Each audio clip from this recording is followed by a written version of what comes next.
માટે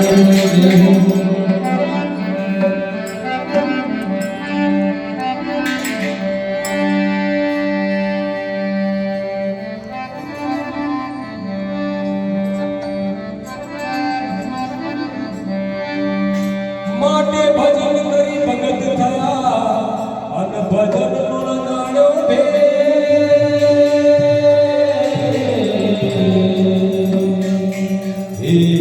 श्वास का भजन कर ले तो तर जाए सब जय।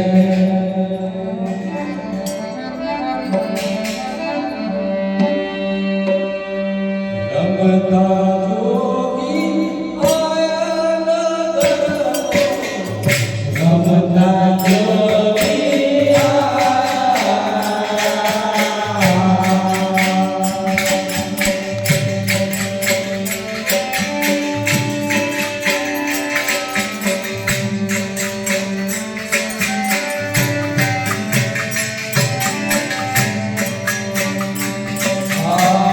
रमता जोगी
કબીર સાહેબનું સુંદર ભજન છે.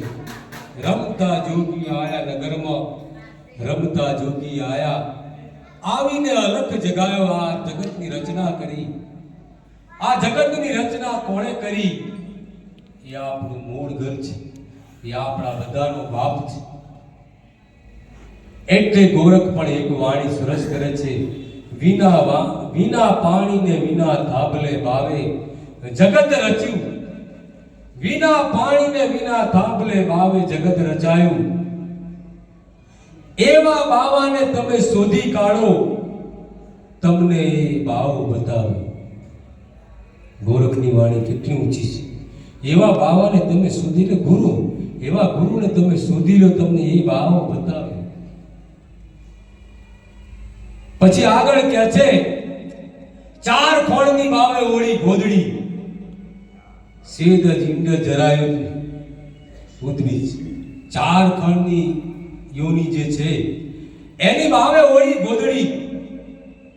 બાવાના ગોદામાં હીરા માણેક મોતી ભર્યા.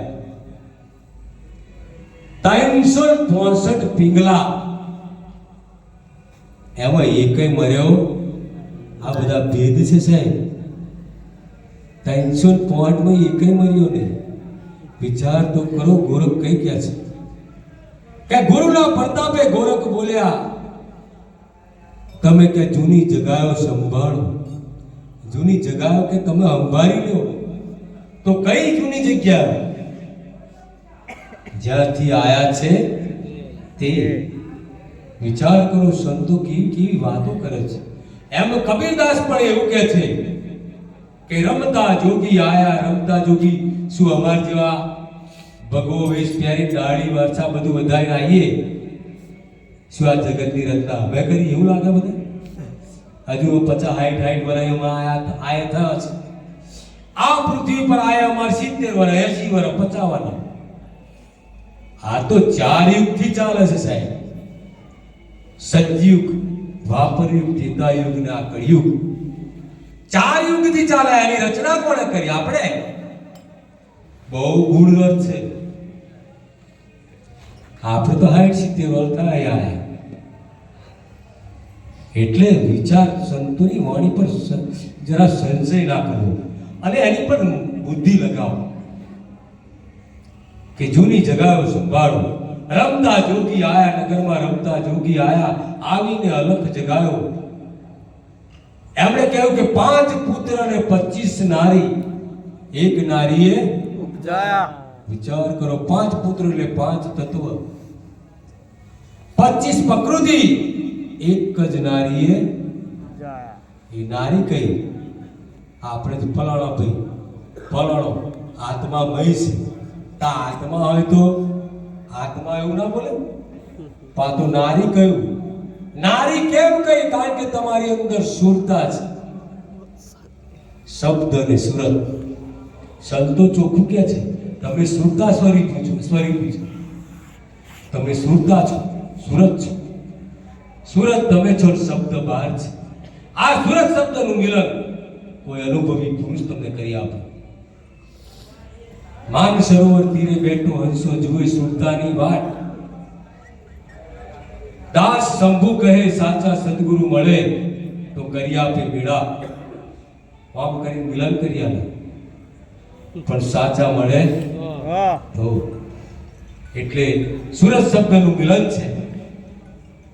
એટલે 5 પુત્ર 25 નારી, એક નારીએ ઉપજાયા, એ તમ પોતે છું. પછી બીજી કડી કહે છે, કોણ ઘેર સૂતા, કોણ ઘેર જાગ્યા, क्या को मन को ठहराया, कौन पुरुष का ध्यान धरत है, अन कौन शब्द गुण गाया. 5 भेद मिले एक ज कड़ी. कया घેર સૂતા, કયા ઘેર જાગ્યા, કઈ મનને ઠેરાયું, કોણ પુરુષનું ધ્યાન ધરવાનું અને કયા શબ્દના ગુણ ગાવાનું. 5 ભેદ મિલ્યા. અહીંયા ગુરુની જરૂર પડે સાહેબ. જ્યાં જ્યાં ગુરુની જરૂર પડે, તે ગુરુની, ત્યાં મારા બોલાય એવું નહીં જાય. એ તો તમે જે વર્યા હોય એમને જ પૂછવાનું. એટલે આવી વાતો છે. એટલે સૂર ઘેર સૂતા, શશી ઘેર જાગ્યા, ગુણમાં મનને ઠેરાયું. આ કઈ મહાશુન છે એની અંદર મનને ઠેરાયું. અલગ પુરુષનું ધ્યાન ધરે છે, અલગ પુરુષ એનું ધ્યાન ધરવાનું કહ્યું. અને સોહમ શબ્દ ગુણ ગાયા. પછી છેલ્લી કડીમાં નોમાચરણ કહે છે, જાગ્યા એ નર પરમ પદ પામ્યા અને ઊંઘેલા જન્મ. વિચાર કરો, જાગ્યા એ નર પરમ પદ પામ્યા, કઈ ઊંઘી ગયા છું મને. જાગ્યા એટલે બધી બાબતમાં હોશિયાર. સંસારમાં પણ આપણે હોશિયાર રહેવું પડશે. સંસારી જીવ છે આપણે બધા. સંસાર પણ દીપાવવાનો છે, વ્યવહાર પણ દીપાવવાનો છે, એમાં પણ સરસ રહેવાનું છે. અને એની સાથે આવી સદગુરુની ભક્તિ આપણે કરવાની છે. ત્યારે આપણે જાગ્યા તે નર કહેવાય છે અને એ પરમ પદ પામે. કહે જ કબીરા સુન ભાઈ સાધુ, આ ભેદ કોઈ વિરલે પાયા. કહે જ કબીરા સુન ભાઈ સાધુ, આ ભેદ કોઈ વિરલે પાયા. જ્યાં કોઈ આવું મૂકે છે ને સદગુરુ, કોઈ સંત આવું મૂકે ને ત્યારે સમજી જવાનું કે આ ગુરુની જરૂર છે. એટલે સરસ સરસ ભજન અહીંયા સંતોએ આપણા માટે મૂકી છે.